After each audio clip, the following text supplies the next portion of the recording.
March 12th, 2019. A strange email landed in my inbox at 2:47 a.m. Subject: "You're the only one who will believe me." It came from an address I didn't recognize, elena.martins@ashfordlibrary.uk, and the entire message contained only one line: "If you value the truth, download the footage before they erase it again." Attached was a password-protected zip file named archive_0017.move. At the time, I was a freelance journalist specializing in digital folklore, internet mysteries, creepypastas, things that blur the line between fiction and reality. I thought it was another ARG, alternate reality game, until I tried to trace the sender. The domain was real. The Ashford Public Library was a small, stone-built facility in the English countryside. Barely known outside Hampshire, I emailed back, asking what this was about. No reply. The next morning, the Ashford Library's website was offline. 3 days later, I took a train to Hampshire. The library stood alone at the edge of a fog-drenched village called Meryton, population barely 400. The structure looked wrong. It was too quiet. No sound of cars, no footsteps. Even the birds didn't seem to cross above it. When I entered, an old woman at the reception raised her head. Slowly, she didn't greet me.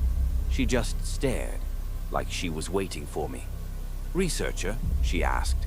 "Sort of," I replied. "I'm looking for someone named Elena Martins." Her face froze. Then, almost mechanically, she said, "We haven't had anyone by that name here for over 40 years. I walked around, pretending to browse shelves, but every corridor looked identical, like the layout was repeating itself. Then I saw it, a small, unmarked metal door behind the local history section. A padlock hung loosely, broken. The sign above it read, "Archives Access Restricted." I took out my flashlight and went down. The basement was colder than it should have been. Rows of old film reels, decaying books, and several storage lockers filled the narrow room.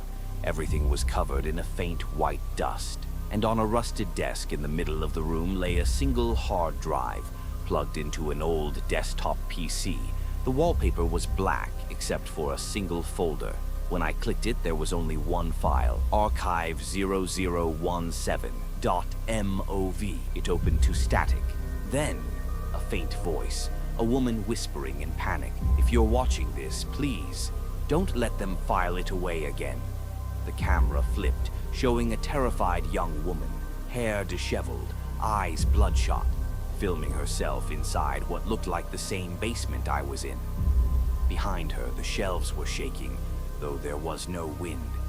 "It keeps resetting," she said. "Every time I leave the room, I wake up here again. The footage stays, but time doesn't. They said it was part of the library's restoration project, but it's a loop. It feeds on memories. Every researcher they send disappears, and the system archives them." The lights flickered. Something moved behind her. She turned the camera, and for half a second I saw a figure at the end of the aisle. Tall, featureless. Its head was tilted at an impossible angle, like a puppet held by invisible strings. The video glitched, and her voice came through one last time. "If anyone finds this, the date is March 12th, 1979. They never stopped the experiment. I am Elena Martins. Please tell them I didn't..." Static. End of file. The return. When I looked up, the monitor was off. The smell of burnt paper filled the room again. Then I realized something. My phone said March 12th, 1979. I ran to the stairway, but when I reached the top, the door wasn't there anymore. Only shelves. Rows and rows of endless shelves stretching into blackness. Somewhere between them, I heard the same whisper from the footage, "Don't let them file it away again." And the lights began to flicker. If this left you hanging, good. The story continues soon. Don't look behind you, just Subscribe. Trust me.